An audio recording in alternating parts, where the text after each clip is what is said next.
Hello friends, ఈరోజు మనం ఒక అమ్మాయి శృతి గురించి తెలుసుకుందాం. అసలు ఈ శృతి ఎవరు, తన జీవితంలో ఏం జరిగింది, తాను ఎందుకు బాధపడాల్సి వచ్చింది అని అన్నిటిని మనం ఇప్పుడు ఈ కథలో తెలుసుకుందాం. ఈ కథ చివరి దాకా వినండి. ఈ కథ ద్వారా ఒక్క తప్పు శృతి జీవితాన్ని ఎంత బాధ పెట్టింది అనేది మీకు అర్థమవుతుంది. కథ ద్వారా మీరు కూడా చాలా నేర్చుకుంటారు. ఎలా ఉంది అనేది కామెంట్ చేయండి. కథ పేరు శృతి బాధాకరమైన ప్రేమ కథ. అనగనగా ఒక గ్రామం. ఆ గ్రామంలో ఎంతో ఆనందకరమైన కుటుంబం ఉండేది. వారు ఎంతో సంతోషకరంగా ఉండేవారు. అమ్మ, నాన్న, చెల్లి మరియు 2 అన్నలు ఉండేవారు. తండ్రికి తన కూతురు అంటే ప్రాణం. అన్నలు తన చెల్లిని ఎంతో ప్రేమగా చూసుకునేవారు. తల్లి తనకు ఏం కావాలంటే అది చేసి పెట్టేది. ఆ అమ్మాయి పేరు శృతి. శృతి 10వ తరగతి పాస్ అయ్యింది. తరువాత తాను కాలేజీకి వెళ్ళాల్సిన సమయం వచ్చింది. తాను ఒక పెద్ద కాలేజీలో చేరుతానని తన తండ్రితో చెప్పింది. వాళ్ళ ఇంట్లో ఎలాగో అలా ఒప్పించి ఒక పెద్ద కాలేజీలో చేరింది. కానీ ఆ కాలేజే తన జీవితంలో మార్పును తెస్తుందని, బాధను కలిగిస్తుందని తెలుసుకోలేకపోయింది. అలా సంతోషంగా కొన్ని రోజులు కాలేజీకి వెళ్తూ ఉంది. అప్పుడే శృతికి ఒక అబ్బాయి పరిచయం అయ్యాడు. అతని పేరు రవి. రవి శృతిని ప్రేమిస్తున్నానని, తాను లేకపోతే చచ్చిపోతానని ఏవేవో మాటలు చెప్పి తనను నమ్మించాడు. అవన్నీ నిజమనుకుంది శృతి. వాళ్ళ ఇంట్లో ఎలాగైనా ఒప్పించి పెళ్లి చేసుకోవాలని అనుకుంది.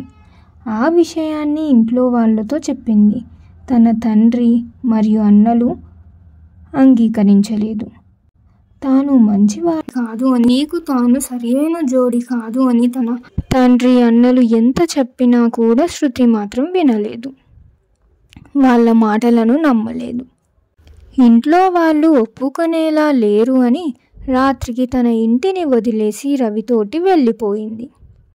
రవి శృతిని ఒక ఇంటికి తీసుకుని వెళ్ళాడు. తనను ఇంట్లో ఉండు, బయటికి వెళ్ళకు, నేను ఇప్పుడే వస్తాను అని చెప్పి బయటికి వెళ్ళాడు. శృతి చాలాసేపు వేచి చూసింది. ఇంకా రాకపోవడంతో బయటికి వెళ్ళి కూర్చుంది. అప్పుడు గోపాల్ శృతిని చూశాడు. శృతి తనకు ముందే తెలుసు. ఒకే కాలేజీలో తాను కూడా చదువుకున్నాడు. గోపాల్ శృతిని అడిగాడు, నువ్వేంటి శృతి ఇక్కడ కూర్చున్నావు అని. అప్పుడు శృతి చెప్పింది, నేను రవిని పెళ్లి చేసుకోబోతున్నాను. ఇంట్లో వాళ్ళు వినకపోవడంతో నేను రవితోటి వచ్చేసాను అని చెప్పింది శృతి. అది విని గోపాల్ తనకు ముందే పెళ్ళి అయిపోయింది కదా అని చెప్పాడు. ఏం మాట్లాడుతున్నావు నువ్వు, తనకు పెళ్ళి అవ్వడం ఏంటి అని కంగారుగా అడిగింది శృతి. అవును, అయ్యింది. తాను నిన్ను మోసం చేస్తున్నాడు. తాను ముందు పెళ్ళి కూడా లవ్ మ్యారేజ్ చేసుకున్నాడు. తనను బాగా చూసుకోకపోవడంతో తన భార్య తనను విడిచిపెట్టి వెళ్ళిపోయింది అని చెప్పాడు గోపాల్ శృతితో. శృతి ఆ మాటలు వినగానే తన గుండె పగిలిపోయింది. రవి రాగానే తనని అడిగింది, నీకు ముందుగానే పెళ్ళి అయిందా అని. అవును, అయ్యింది అని చెప్పాడు రవి. కోపంతో శృతి రవిని కొట్టింది. నీకోసం నా బంగారం లాంటి కుటుంబాన్ని వదిలేసి వచ్చాను అని రవిని కోపంగా కొట్టింది. రవిని కొట్టడంతో రవికి కోపం వచ్చి శృతిని కూడా కొట్టాడు. దానితోటి శృతి భయపడింది. నా తల్లిదండ్రులు కూడా నన్ను ఇప్పటి వరకు కొట్టలేదు, నువ్వు కొట్టావు అని చాలా భయపడిపోయింది. అక్కడి నుండి పారిపోయి ఎలాగో అలాగా బయటికి వచ్చేసింది. తన ఇంటికి తాను వెళ్ళిపోవాలని అనుకుంది. దారిలో శృతి తన స్నేహితురాలైన ప్రియాకు ఫోన్ చేసింది. తన ఇంట్లో వాళ్ళు ఎలా ఉన్నారు అని అడిగింది. ప్రియా శృతితో ఇలా చెప్పింది, శృతి, నువ్వంటే మీ నాన్నకు ఎంత ఇష్టమో నీకు తెలుసు కదా, కానీ నువ్వు ఇలా చేయడంతో నువ్వు చనిపోయావు అని అంటున్నాడు. మీ నాన్న, మీ ఇంట్లో వాళ్ళు అందరూ చాలా ఏడుస్తున్నారు అని చెప్పింది. ఆ మాటలు విన్నాక శృతికి ఏం చేయాలో అర్థం కాలేదు. తన మనసులోని బాధను ఆపుకోలేకపోయింది. కింద పడి చాలా గట్టిగా ఏడిచింది. నీ మాట వినలేదు నాన్న, నన్ను క్షమించు. నేను మీ పరువు మొత్తం పోగొట్టాను. ఇప్పుడు నేను మోసపోయాను.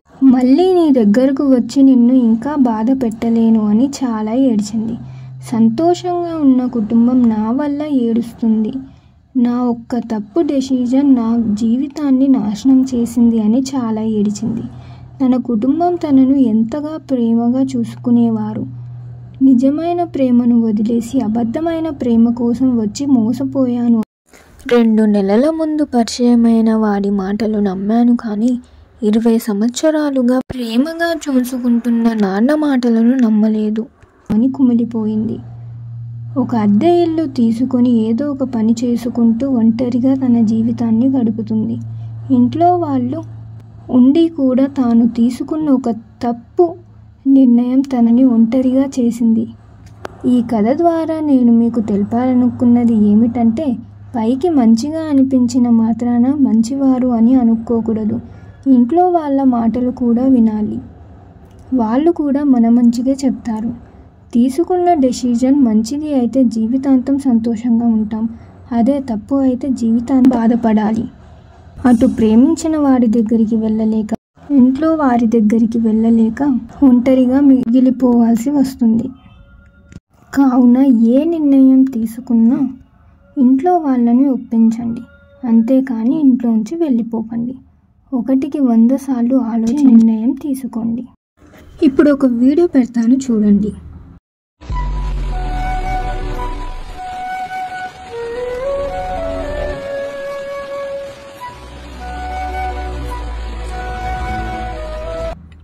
చూశారు కదా, ఈ వీడియోలో అతను ఒక జెమ్ని తీశాడు. ఆ ఒక్కటి అన్నిటినీ చెరిపేసేలా చేసింది. అలాగే మనం తీసుకునే ఒకే ఒక్క తప్పు డిసిజన్ మన జీవితంలో కూడా కష్టాలను తెస్తుంది. అతనికి ఆ జెమ్ అన్నిటికంటే ఆకర్షణీయంగా అనిపించింది. అదే అన్నిటినీ కూల్చివేసింది. అలాగే ఏదైతే అన్నిటికంటే ఆకర్షణీయంగా ఉంటుందో దాని వలనే ఎక్కువ బాధపడాల్సి ఉంటుంది. గుర్తుంచుకోండి. మరి మీరేమంటారు? కామెంట్ చేయండి. మరి తర్వాత శృతి తన కుటుంబాన్ని కలుసుకుందా? అసలు గోపాల్ ఎందుకు శృతిని చూశాడు?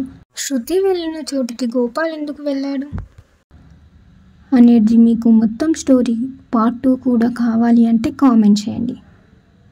ఇలాంటి వీడియోస్ కోసం లైక్ చేయండి, సబ్స్క్రైబ్ చేయండి మరియు షేర్ చేయండి. ఇంకో వీడియోలో మళ్ళీ కలుద్దాం. Thank you for watching.